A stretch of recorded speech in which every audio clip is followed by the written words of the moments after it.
The Weather Channel is now responding to reports that one of their reporters was essentially faking it during his coverage of Hurricane Florence. Probably seen the video on Facebook as that reporter struggles to keep his balance. Okay, picking it up here in Wilmington, North Carolina, right at the Intracoastal, and we're in one of these bands. So that's Mike Seidel in Wilmington, North Carolina. But as he braces and fights the wind Friday, check out the two guys who seem to walk right by him in the background there with no trouble at all. I'm Scott Mattis live in Hernando, Mississippi, where there's been spottings of a cougar, and that's not it. That looks like a house cat, but we're just feet away from where a local man rolled his cell phone video on what some say is a cougar. I'll be right back with a live report. Well, the sign says that it's 4 quarters for an hour, but a quarter only gets you 15 minutes. Yeah. So if my math is correct, that's not an hour. That's not an hour. Not an but hour. It is. Could be problematic with such difficulty with visibility and all the rest. Here's you guys some Galveston beer. Well, thank you. That will be nice for after we are done covering this. But there you go. So just friendly people here. So really not even a clear plan at this point, except for to get folks to dry land. Are you coming or are you staying? We're staying for now. All right.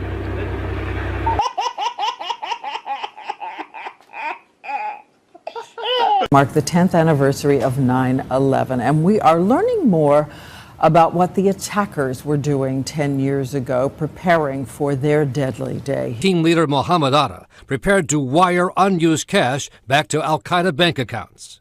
One of them, Mohan al-Shiri, calls United Airlines on this day to correct the spelling of his name on his September 11th reservation. Hold up. Wait a minute. Something ain't right.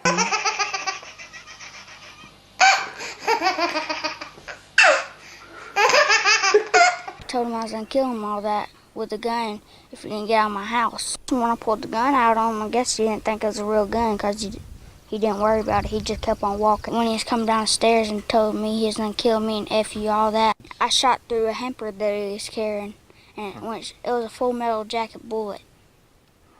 I went straight through the back and hit him in his leg. And he started crying like a little baby.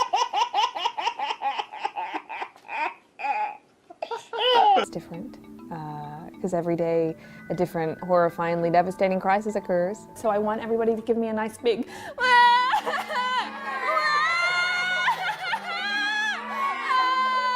Children tug at the heartstrings. You know, we want to hit the headlines to force people to care.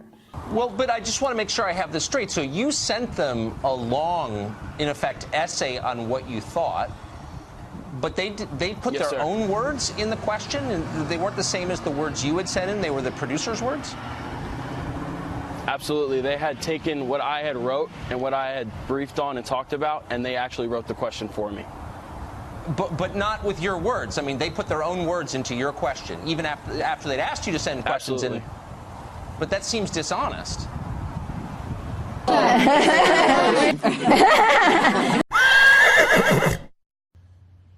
Michael and I also want to acknowledge your son Jack, who's deployed today. Michael and I. Hold up. Wait a minute. Something ain't right. You know, well, when Michelle's mad. You know Michelle is a trans. I'm sorry, she's a what? A transgender. We all know. Oh. Well, I just had got done feeding my chickens, watering them and stuff, and I walked back to my house there to get my phone so I could play a video game on it. And there's a guy come out screaming and squalling and running around about like a chicken with his head cut off. But I told him he needed to get out of that water, but say I didn't know he was getting eat up by bees. I thought he was just high. That girl in that little bikini, she had a little red dot thought over here. Think they learned their lesson? I'd say by today they are. If I feel like my leg feels, I'd say they're learning. You ran down the street in your jocks. Yeah, in my undies, yeah, correct. Chased him down the street in my undies, and then he started getting too far, and I'm like, oh, well, I better catch up to him quicker and come back home and got my car. And started chasing him up the street in my little purple car.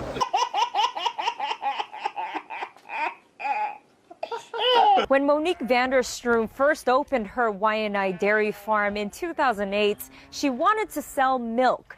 But all the rules and permitting required to bottle the milk made it difficult for the small farmer to do so. I just kept hearing it. I was ducking and everything, died in the house. I got scared. I dropped my hot pocket.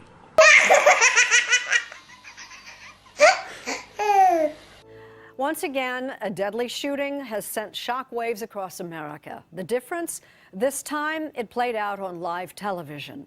A gunman filled with anger. He described himself as a human powder keg. Flanagan is seen approaching the three victims who apparently do not know he's there.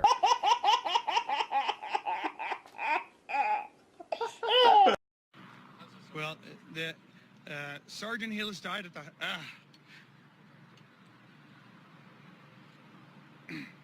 The sergeant passed away at the hospital about an hour ago.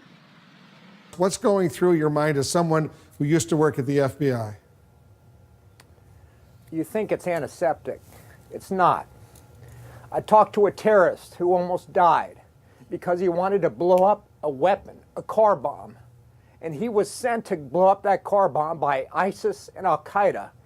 And they didn't tell him he was going to go blow up the car bomb. When he detonated, the car caught fire. It didn't blow up. And I talked to him after he lost a lot of his skins, his hands, his feet. I have 10 nieces and nephews. We're talking about bump stocks. We're talking about legislation. A child of God is dead. Cannot we acknowledge in this country that we cannot accept this? I can't do it, Wolf. I'm sorry. We can't do it.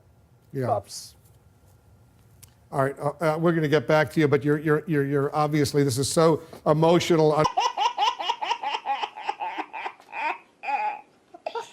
But I picked up my phone, tried to call the cops. The guy, he just stand and start shooting at the cops right there. And the second he starts shooting at the cops, I say it's the time to run from here. And I just get a couple of pictures, and I took off and I left from here. When I saw all the security guys coming towards the shooters. Hold up. Wait a minute.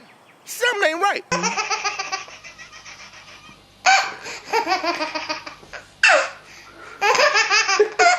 But first, the severe flooding here in the Northeast as more rain continues to fall today.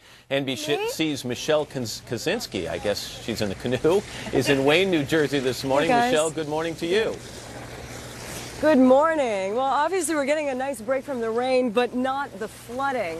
This is essentially now a part of the Passaic River in this neighborhood. It rushed in yesterday through the streets, and it's really tough to control a canoe or a boat when you're out in it. It's much deeper back there because this is really... Actually, Michelle, I'll take it. Is there some kind of severe drop-off there between the foreground? We'll go back. We saw these guys a second ago. I can't do it, Wolf. I'm sorry. We can't do it. Yeah. Oops.